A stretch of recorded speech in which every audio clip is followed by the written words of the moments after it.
C'est avec une très grande joie d'entrer dans votre foyer pour aujourd'hui.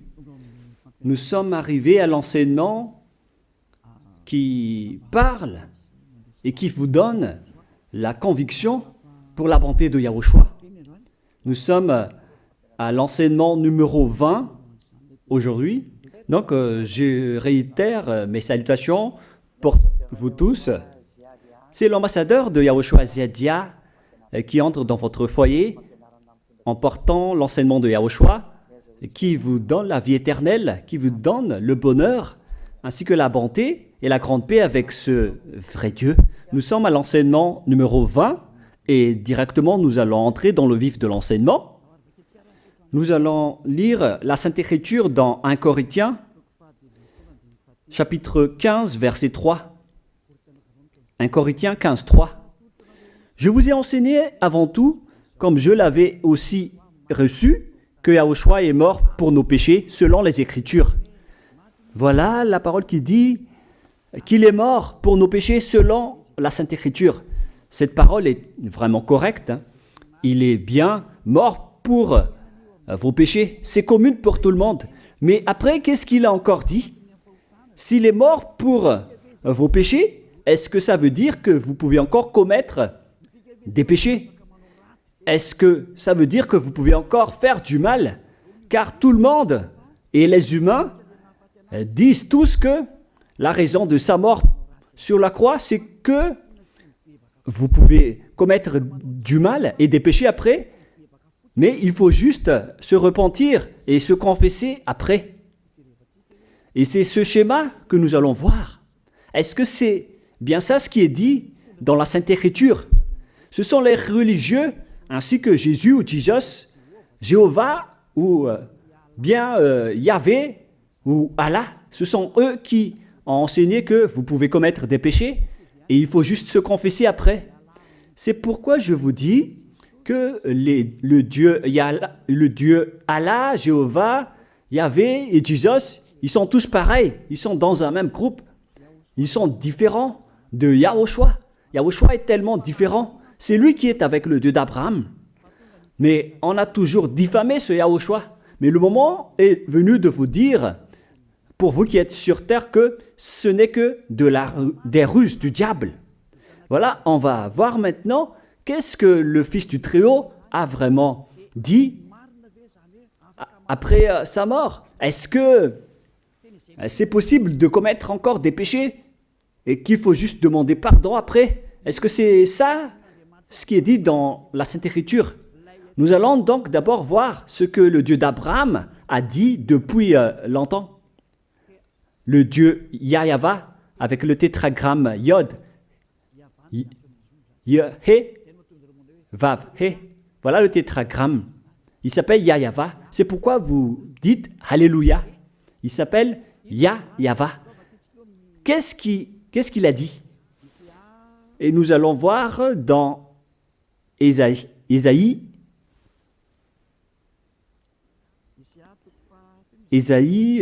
quel chapitre déjà? Ésaïe, chapitre 59, versets 1 et 2. Nous allons partir de cette parole du prophète, car on doit toujours se référer aux paroles des prophètes anciens. Non, la main de Yahva n'est pas trop courte pour sauver, ni son oreille trop dure pour entendre. Mais ce sont vos crimes qui mettent une séparation entre vous et votre Dieu. Ce sont vos péchés qui vous cachent sa face et l'empêchent de vous écouter. On précise bien ici que ce Dieu n'écoute jamais les pécheurs. Au contraire, sa face se cache de vous et vous ne pouvez pas lui obliger de vous écouter. Si vous faites ça, alors vous avez été piégé par le diable. Vous avez mangé la nourriture du diable si vous dites que Dieu écoute les pécheurs. La loi qu'il a posée ici, c'est qu'il n'écoute jamais les pécheurs, quoi que vous fassiez. Donc, puisque on doit écouter les paroles des prophètes israéliens, on ne doit pas déborder. Alors, on va voir également, est-ce que la parole du Fils du Très-Haut qui a été crucifié a dit aussi la même chose? La réponse c'est oui. Il a également confirmé la parole des prophètes. Et c'est la preuve que le Dieu d'Abraham, qui a comme fils celui qui a été crucifié, on appelle son fils au nom de Yahushua, avec le nom de Yahushua, car c'est Yahushua seulement qui a suivi cette parole. La parole du prophète israélien, notamment de Ésaïe, il a bien suivi cette parole. Car voilà ce qu'il a dit dans Jean 8, 11. Nous allons lire cette parole dans le livre de Jean, chapitre 8, verset 11. Est-ce qu'il a bien suivi les paroles des prophètes, ce Fils du Très-Haut que je vous prêche aujourd'hui? La réponse, c'est oui, il a bien suivi les paroles des prophètes. Verset 11, Jean chapitre 8. Elle répondit, non Seigneur. Et Yahushua lui dit, je ne te condamne pas non plus, va et désormais ne pêche plus. Je précise bien cette écriture. Ne pêche plus, là voilà. Ne pêche plus. C'est bien souligné, là. C'est-à-dire que, selon la parole du Fils du Très-Haut, il a bien précisé, va et désormais, c'est-à-dire à partir de maintenant, ne pêche plus. La question se pose, est-ce que vous avez bien vénéré le Fils du Très-Haut, vous qui dites que vous êtes obligé de pécher, vous qui dites que c'est impossible de ne plus jamais commettre des péchés? Mais moi je vous dis que les anciens prophètes israéliens ont déjà dit que Dieu n'écoute pas les pécheurs. Et Yahushua, le prophète israélien aussi, il a exigé, celui qui a été crucifié, il a exigé, ne pêche plus. Voilà, de deux. Et troisièmement, nous allons aussi voir dans Jean 5,14. Nous allons aussi lire Jean 5,14. Depuis, Yahushua le trouva dans le temple et lui dit, voici, tu as été guéri. Ne pêche plus, de peur qu'il ne t'arrive quelque chose de pire. Il l'a encore précisé selon le livre des anciens prophètes, selon la parole des anciens prophètes, qui ont également dit « ne pêche plus ». Il l'a encore bien précisé ici, avec la parole « ne pêche plus » que nous allons revoir, encore une fois, où il est déjà passé. Nous allons revenir encore une fois avec cette parole pour que les gens voient bien dans Jean 5,14. Voilà.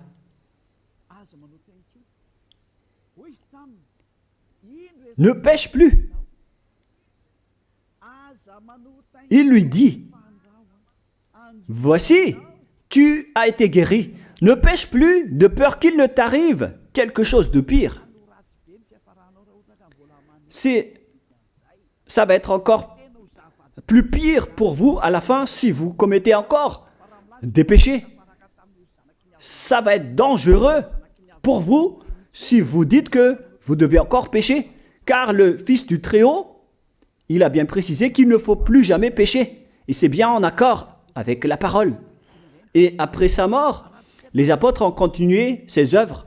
Et qu'est-ce que les apôtres ont également dit? Nous allons remonter jusqu'à ce niveau. Qu'est-ce que les apôtres ont dit après la mort de Yahushua, lorsqu'il a été ressuscité et monté au ciel des cieux? Qu'est-ce que les apôtres ont dit? Est-ce que les apôtres ont changé cette idée? Et nous allons donc aussi voir la parole des apôtres dans Hébreux chapitre 10.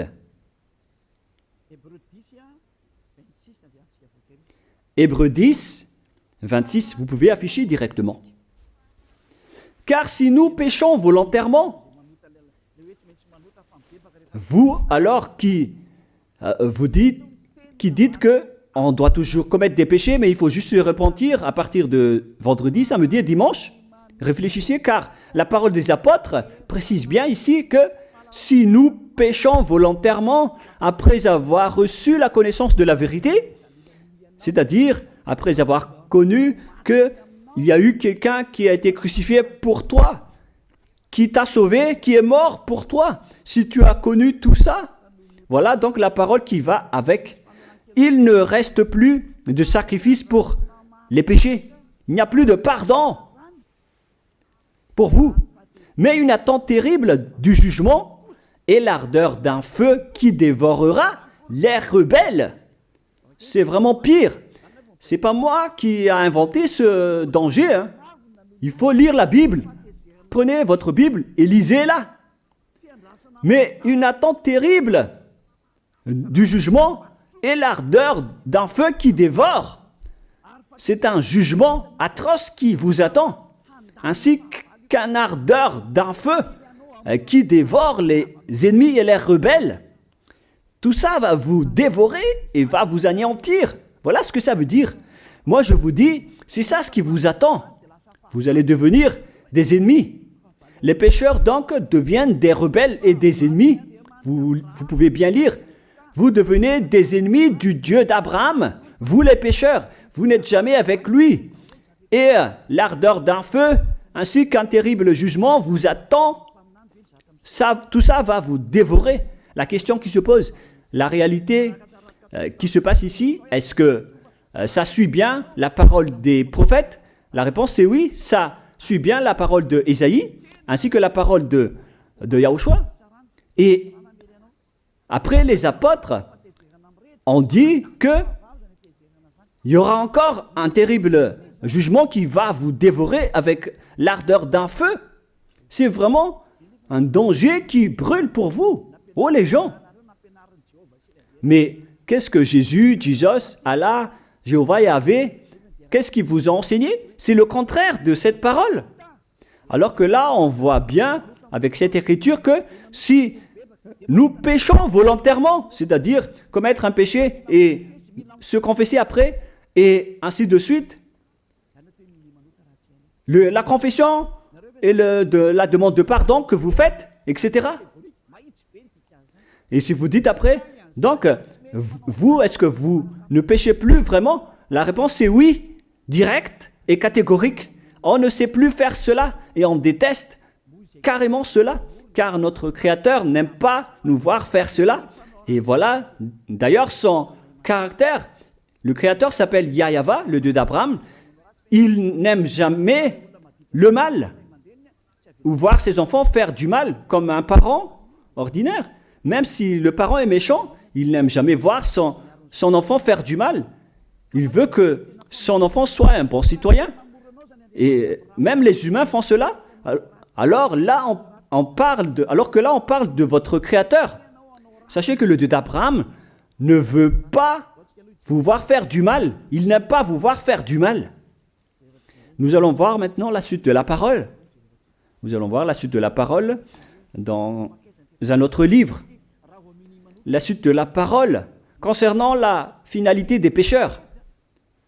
Si vous péchez volontairement, vous allez avoir un terrible jugement, un ardeur du feu, vous allez devenir un ennemi de Dieu et vous allez affronter le terrible jugement. C'est pourquoi on parle du paracléto, c'est-à-dire un avocat. Si on vous donne un avocat, alors sachez que vous allez être jugé. Je vais voir si vous allez échapper à ce jugement. Et si vous allez dire qui va nous juger, c'est celui que vous voyez en ce moment qui va vous juger, celui que vous ne croyez pas, mais vous allez voir. On ne va pas vous enseigner des choses qui n'existent pas si le jugement n'existe pas. Vous voyez de vos yeux cette écriture et vous me voyez de vos yeux aussi. Je suis le chef des juges. Vous allez affronter non pas un jugement sur cette terre, mais notre jugement. Et vous allez passer devant moi. Mais on verra. Parce que tous ceux qui sont passés devant ce jugement ont appelé au secours et ont recruté. Mais maintenant, c'est un appel pour les personnes qui veulent aller au ciel des cieux. C'est le dernier appel pour vous, notamment pour les malgaches qui m'écoutent en ce moment. On attend le dernier baptême du 8 mars. Le temps est vraiment très proche. Il ne nous reste que peu de temps. c'est votre appel, c'est un appel pour vous. Élia vous appelle pour entrer. C'est ce que vous avez cherché, c'est ce que vous attendez. N'écoutez plus les diables, ce sont des diffamateurs, sinon ils ne mangent pas. Leur raison de vivre, c'est de dire du mal. Mais si vous allez encore écouter ces diffamations qui n'existent pas, alors tant pis pour vous, vous êtes fous. Je vous dis toujours que ce sont les diables qui disent du mal. Les bonnes personnes ne disent jamais du mal à des bonnes choses. Ce sont toujours les diables qui font du mal.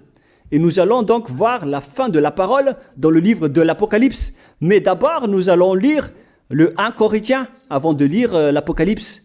Ici, donc, je suis en train de vous prouver que c'est impossible. C'est pratiquement impossible que les malfaiteurs, vous les malfaiteurs, entreront au ciel des cieux. C'est dans 1 Corinthiens. Nous allons lire cette parole. Écoutez bien. Ne savez-vous pas, 1 Corinthiens, chapitre 6, verset 9, ne savez-vous pas que les injustes n'hériteront point le royaume de Dieu? Ne vous y trompez pas. Les injustes n'y entreront jamais au ciel des cieux, les enfants. À vous qui m'écoutez, grand-père et grand-père, qui que ce soit, vous n'y entrerez jamais au ciel des cieux. Vous serez juste fatigués d'aller à l'église. Même les religieux n'y entreront jamais parce qu'ils sont des pécheurs comme vous. Ils n'ont même pas la force de d'ôter les péchés des gens. Ils ne savent même pas quoi faire avec leurs péchés. Mais lorsqu'ils ont entendu l'ambassadeur de Yahushua, c'est-à-dire Elia, enseigner, après ils me diffament, ils montent toutes sortes de dossiers contre moi. Ils inventent juste des choses qui n'existent pas contre moi. Alors vous devez bien réfléchir, car les injustes n'hériteront jamais le royaume de Dieu.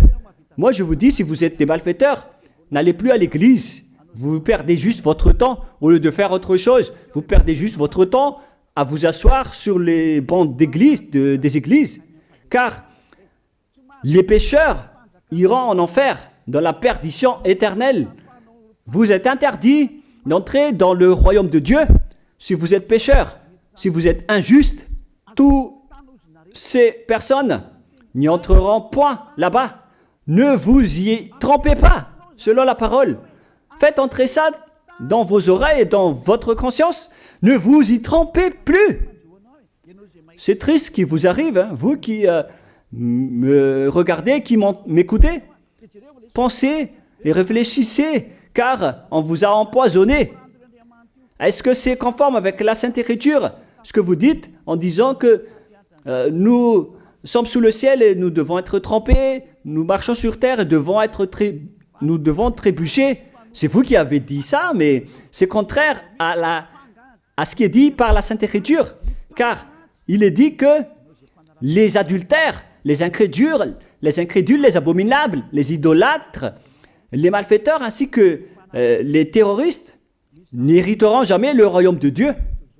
Les diffamateurs, y compris, c'est-à-dire les personnes qui diffament ce saint royaume de Dieu, qui produisent des bonnes personnes qui ne pêchent plus. Si vous diffamez cela, alors vous faites partie des diffamateurs. Car dans ce saint royaume où il y a Elia, l'ambassadeur de Elia, on ôte les péchés des gens, mais au contraire, vous ne cessez pas de diffamer en disant le contraire. Vous, avec les incrédules et les terroristes, vous n'hériterez jamais le royaume de Dieu. Vous qui ne voulez jamais échapper au mal, c'est pire ce qui vous attend. Vous n'y entrerez jamais dans le royaume de Dieu. Vous n'avez pas cette autorité. Alors, réfléchissez. C'est le moment d'avoir une prise de conscience. Alors, suivez Zeadia Elia. Nous irons tous ensemble chez Yahushua et chez le Dieu d'Abraham qui s'appelle Yahweh.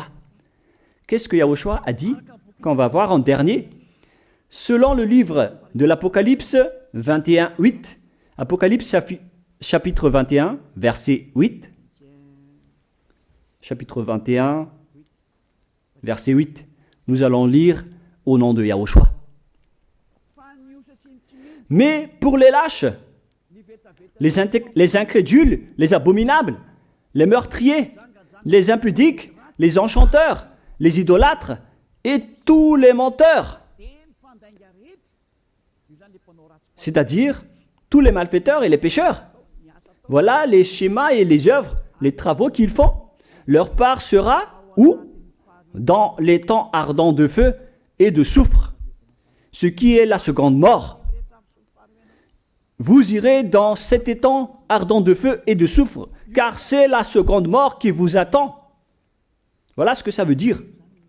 Qui d'entre vous veut aller là-bas? C'est ça ce qui attend les lâches et les incroyants. Qui ne veut pas écouter cet enseignement? Celui qui a peur des parents, des collègues, des peuples. Vous n'êtes que des lâches.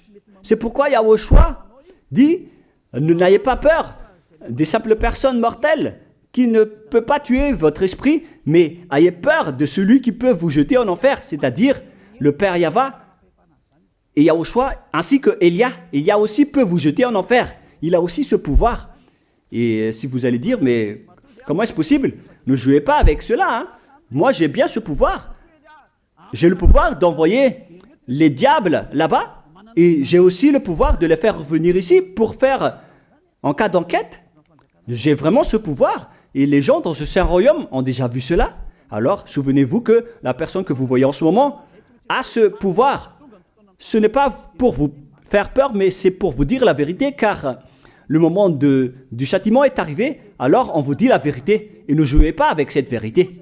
Maintenant, nous allons continuer la parole en disant que, clairement, les lâches et les incroyants seront jetés dans les temps de feu et de soufre.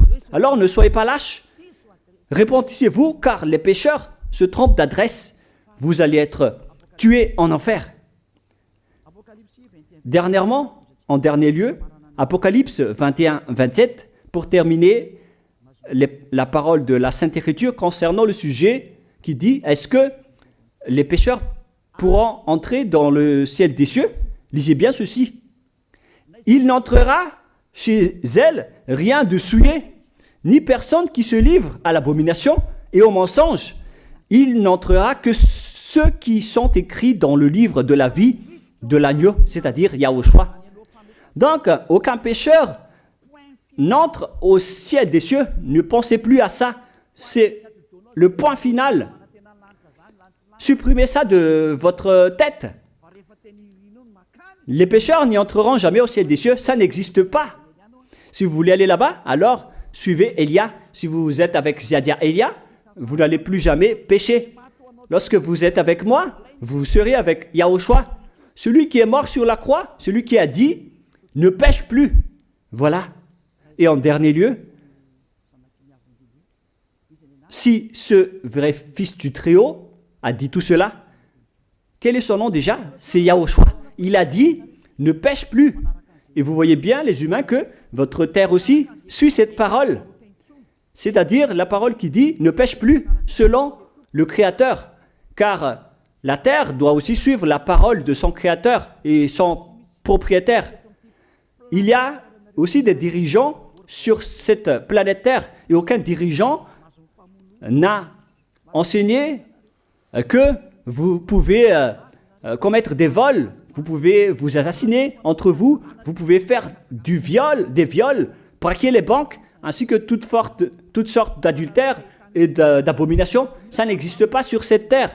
Vous voyez bien que toutes les constitutions humaines réglementent bien les populations pour qu'ils ne fassent pas du mal. Soyez éclairés. Ça veut dire que vous suivez l'ordre de son propriétaire. Le propriétaire ne veut rien savoir. Il s'appelle le Dieu Père Yahva et son fils s'appelle Yahushua. Vous suivez leurs ordres, car vos constitutions, que vous soyez